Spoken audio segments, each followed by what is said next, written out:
여러분 안녕하십니까. 석중스님의 출가일기 10번째 시간입니다.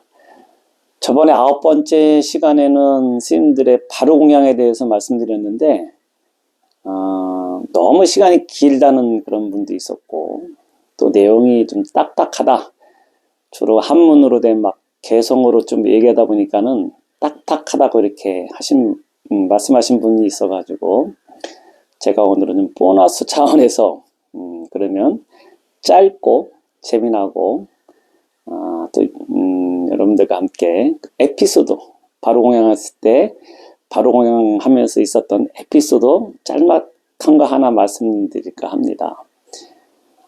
스님들 바로공양 말씀드린 대로 100여 명이 이렇게 쭉 공양을 하셔도 굉장히 한 명이 먹는 것처럼 조용하게 정적이면서도 또 그 가운데 엄격한 그 규율에 따라 가지고 그 진행이 되는데, 일반 사람들이 보기에는 스님들 대종공양하는 거, 바로공양하는 것을 잘 알지 못할 것입니다.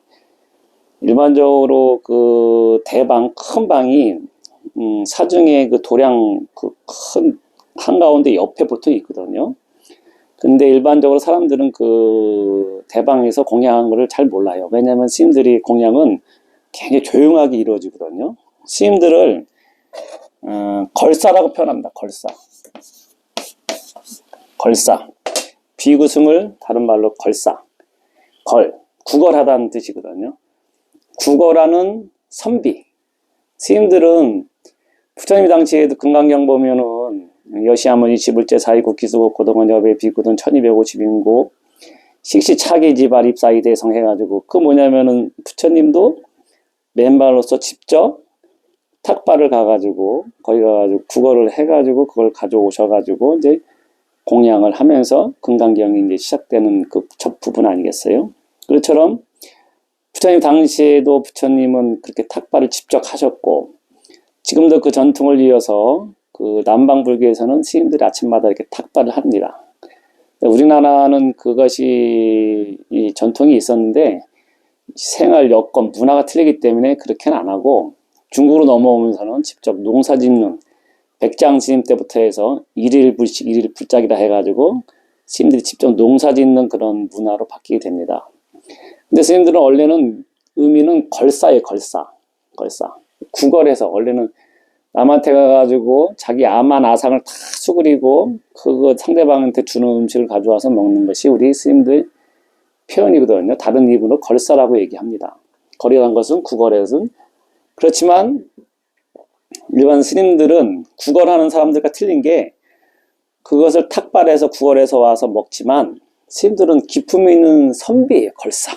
그냥 거지같이 막 먹는 게 아니고, 그 구걸은 하지만 그 기품이 있는 선비 사자 쓰잖아요. 걸사라는 것이. 그같이 스님들은 공양을 할 때도 시주자들의 그 은혜에 의해서 그것을 다 우리가 구걸해서 먹듯이 먹지만 막 독대시장같이 해가지고 막 먹지 않습니다. 왜냐하면 선비와 같은 기품을 가진 분이 우리 스님들이거든요. 그렇기 때문에 말씀드린 대로 스님들의 이 공양은 사실 바로 공양은 굉장히 위의가 있고, 그 다음에 선비같이 기품이 있는 그런 식사를 하는 거예요. 막 절대 스님들 공양 함부로 하지 않습니다. 그렇기 때문에 일반 사람들이 보면 스님들 공양하는 거, 그 큰 방에 100명이 있는데도 조용히 하는 이유가 거기에 있는 겁니다.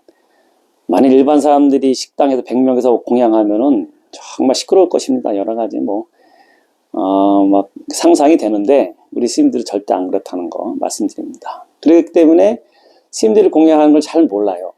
그래서 예전에 어떤 더운 여름에, 겨울에는 이제 추우니까 공양할 때 문을 다 잠그고 이제 공양하죠. 닫고서. 근데 절에는 여름 되면 문을 다 열어놓게 해요. 아시겠지만 절에는 아직까지 에어컨 시설 같은 걸 거의 없습니다. 그냥 자연 바람에 의해서 그 더위를 식히면서 이제 먹는 것인데, 근데 스님들 여름 되면은 공양하는 그 풍경이 보면은 스님들이 큰 방에 한 100명 쭉 앉아가지고 가자상삼을 다 수하고 마법하게 앉아가지고 이제 공양을 하는데, 양쪽 문을 다 열어놓습니다. 사방에 있으면 사방 쪽에 다 열어놓고, 그 다음에 일반 사람들은 스님들 공양하는 걸 잘 못 보게 하기 위해서 바깥에다 그 대신 발을 쳐요. 발을 많이 쳐가지고 사람들이 스님들 안에서 공양하는 모습이 잘 안 보이게 이렇게 보통 그렇게 준비를 합니다. 그렇게 이제 여름이 돼가지고 스님들이 바로 공양을 하고 있는데, 하루는 스님들이 조용하게 이제 바로 공양을 하고 있는데, 어떤 꼬마 아이가 한 5살 정도 된 남자아이가, 꼬마 아이가 스님들 공양하고 있는데 그 가운데 문으로 쏙 들어오더니 아빠! 이렇게 외치는 겁니다. 아시겠지만 이거 굉장히 큰 사건이거든요. 스님들이 그 소리를 듣고서 옆에서 이렇게 서로 말을 못하고 옆에 있는 스님들을 보면서 혹시 누가 아들인가 이렇게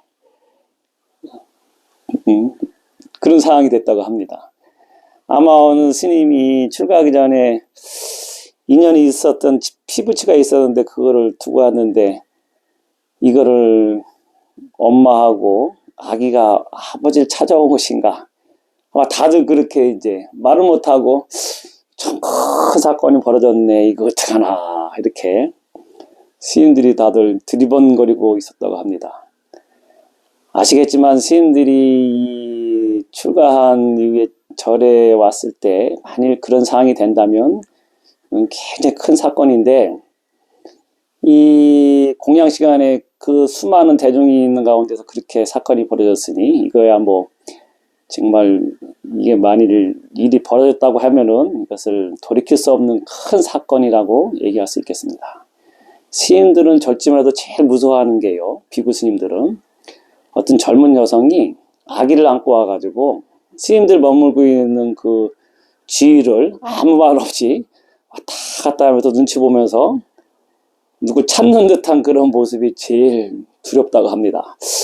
내가 혹시 출가하기 전에 내 피부치가 있는데 내가 모르고 와가지고 저 혹시 부인이 애를 데리고서 아버지 찾아온 것인가 그렇게 생각하기 때문에 그게 굉장히 두려운 상황이라고 하는데, 이거는 뭐 스님들이 다 공양 시간에 그렇게 됐으니 얼마나 이 큰 사건이겠습니까.